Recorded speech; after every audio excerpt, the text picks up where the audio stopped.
The Passover. The passage, when Jesus had finished all these sayings, he told his disciples that in 2 days the Passover would come and the Son of Man would be handed over to be crucified.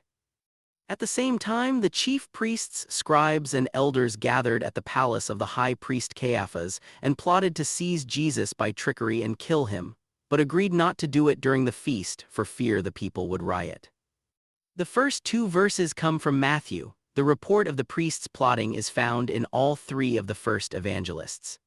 What both our Lord's words and the priests' words put before us is the Passover. In the first 3 evangelists, and we will see later how different the fourth is, the Jewish festivals are not prominent in the rest of the narrative, which is mostly set in Galilee. When harmonists have tried to arrange the history by the recurring Passovers and Pentecosts, we can be sure they drew that help from somewhere other than the 3 accounts they were comparing. These 3 evangelists seem to want to fix our attention on this Passover, showing everything leading up to it and bearing on it.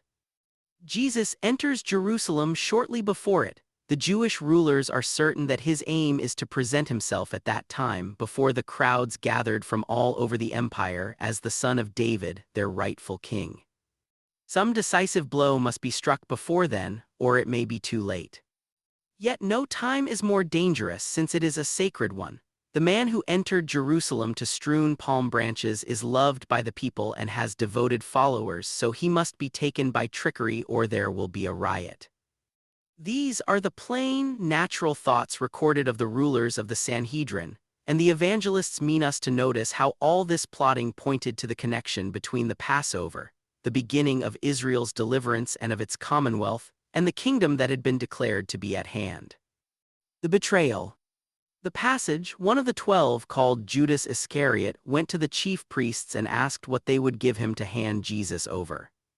They agreed on 30 pieces of silver, and from then on he watched for a chance to betray him. I leave out the story of the alabaster box of ointment because I will not assume that this event is the same as the one recorded in the 7th chapter of St. Luke. Despite the 2 hosts sharing a name, the difficulties in identifying them are very great, and I will not force my way past them merely to draw out another parallel in the history, or to supply a link in the life of Judas Iscariot. That could only be done by borrowing ahead from the 4th Gospel, a liberty I have resolved never to take. So I move straight to verse 14. Judas went to the chief priests and offered to deliver Jesus for a price. They agreed on 30 pieces of silver and he began looking for his chance. St. Mark's account is even shorter and omits the amount. St. Luke's is a little longer and adds that Satan entered into Judas. I need not dwell on how this record contains no cries or exclamations. By now we know that trait of the Gospels well enough that pointing it out is almost an impertinence. I mention it only to show how completely the thought of their personal friend was swallowed up in their acknowledgement of the King and Son of God, even here, where the most striking instance of one man's affection and familiarity was about to be told. How could men merely speaking of Jesus of Nazareth, their beloved friend betrayed by one of their own, hold back all indignation and horror? If they had only credited that friend afterward with certain heavenly attributes, that would not have prevented such outbursts, it would have made them more natural. What can explain the bareness, the seeming coldness of the narrative at an event that pierced so deeply into Christ's own heart and formed so mysterious a part of his suffering, except the feeling that they were speaking of one who needed no such bursts of earthly vehemence, about whom they would be profane to indulge them, whose history they were simply to set out so that men might know their King and Deliverer, a revelation to which even the chief priests and Judas were mysteriously contributing. The feast. The passage, on the first day of the Feast of Unleavened Bread, the disciples asked Jesus where he wanted them to prepare the Passover.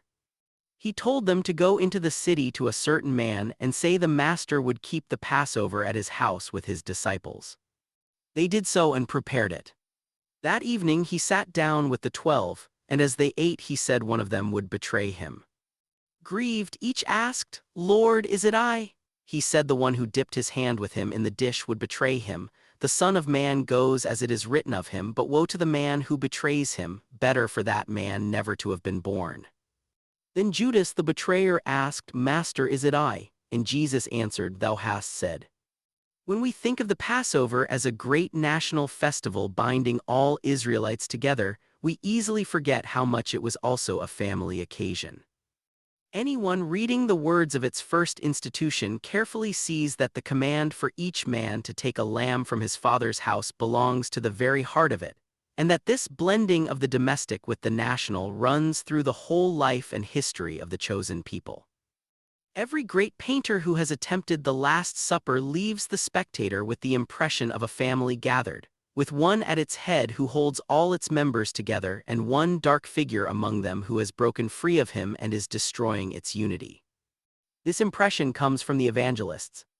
Nothing could be more simply human and personal than the bitter words, "One of you shall betray me," and the question they drew out, "Is it I?" Once we lose the sense that this was a real family meeting, we fail to see how fully the feast in that upper room fulfilled the idea of the old Passover, and we are unprepared for the next step in the story, the carrying of the Passover's idea into its highest meaning and power. The Lord's Supper. The passage, "While they were eating, Jesus took bread, blessed and broke it, and gave it to the disciples, telling them to take and eat, for this was his body. He took the cup, gave thanks, and gave it to them, telling all of them to drink of it, for this was his blood of the new covenant, shed for many for the forgiveness of sins. He told them he would not drink of the fruit of the vine again until the day he drank it new with them in his Father's kingdom." After singing a hymn, they went out to the Mount of Olives. These words, along with the matching accounts in Mark and Luke, are usually said to record the institution of the Lord's Supper.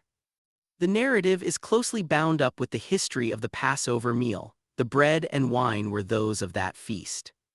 Why then have Christians felt these sentences to hold the most solemn announcement of a new festival, one that was to be, and has actually become, the bond of a new society with no national or geographical limits? Has this belief of the whole Christian world been merely a dream? How is it that for 18 centuries across all the most civilized parts of the world, so strange a reality has answered to it? I can explain this fact only in one way, and those who object may offer another.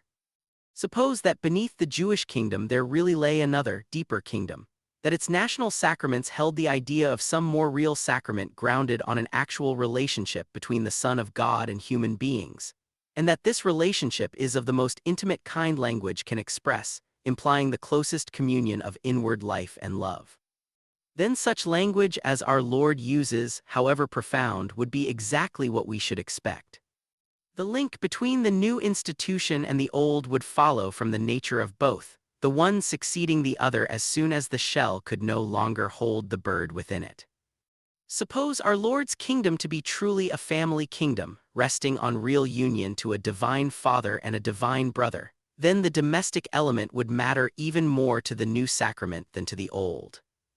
And suppose, finally, that the evangelists were thoroughly filled with this idea, then one would expect just these few quiet, unimpassioned sentences recording the giving of the bread and the cup in remembrance of him.